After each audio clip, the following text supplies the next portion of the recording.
ദൈവത്തിന് സ്തുതി. പ്രഭാത കിരണത്തിലേക്ക് സ്നേഹവന്ദനം.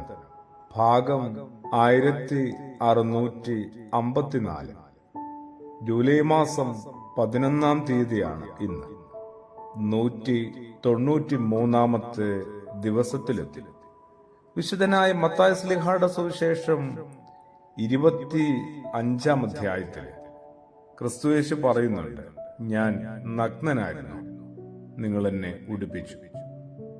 ആത്മാഭിമാനത്തിന്റെയും ആത്മവിശ്വാസത്തിന്റെയും ആടയാഭരണങ്ങൾ അഴിഞ്ഞു വീണു മനുഷ്യൻ ഇങ്ങനെ നഗ്നനായി നിന്നു പോകുന്ന എന്തുമാത്രം സന്ദർഭങ്ങളുണ്ട് ഒരു സാധാരണ മനുഷ്യന്റെ ജീവിതത്തിൽ. അനാവരണം ചെയ്യപ്പെട്ടു പോയതിൽ പകച്ചു നിൽക്കുമ്പോഴും ഭയപ്പാടോടുകൂടി ചുറ്റുപാടും നോക്കി നിൽക്കുമ്പോഴും ആരുടെയെങ്കിലും കരങ്ങൾ ആർദ്രതയോടെ, കൃപയോടെ, സ്നേഹത്തോടെ തങ്ങളിലേക്ക് എത്തിയാൽ തീർച്ചയായും ആ കരങ്ങളാണ് നഗ്നരെ ഉടുപ്പിക്കുന്ന കരങ്ങൾ. ഒന്ന് ചുറ്റിപ്പൊതിയുകയാണ്. ശരീരത്തിൽ നിറയെ വസ്ത്രങ്ങളൊക്കെ ഉണ്ടാവും.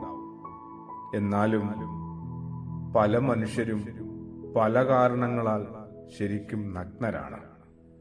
അതെന്തുകൊണ്ടാണ് നമുക്ക് തിരിച്ചറിയാനായിട്ട് പറ്റാതെ പോകുന്നത്?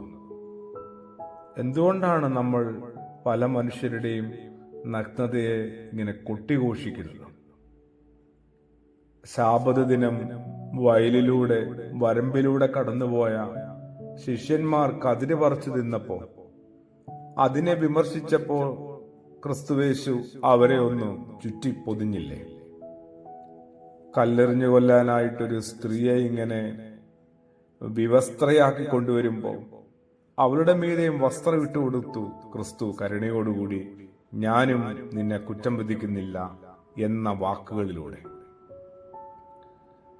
വേദനയുടെയും ഒറ്റപ്പെടുത്തലിന്റെയും ആഴത്തിൽപ്പെട്ടുപോയ ഒരു സ്ത്രീയെ ഇങ്ങനെ യേശുവിന്റെ പാദങ്ങളെ തൈലാഭിഷേകം ചെയ്യും, തലമുടി കൊണ്ട് തുടയ്ക്കുന്നു.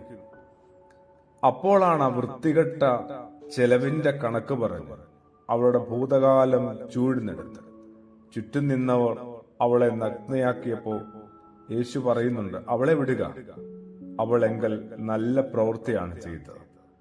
സുവിശേഷം പ്രസംഗിക്കുന്ന കാലം മുഴുവൻ അവളുടെ ഈ പ്രവൃത്തി അവളുടെ ഓർമ്മയ്ക്കായിട്ട് പ്രസ്താവിക്കപ്പെടും.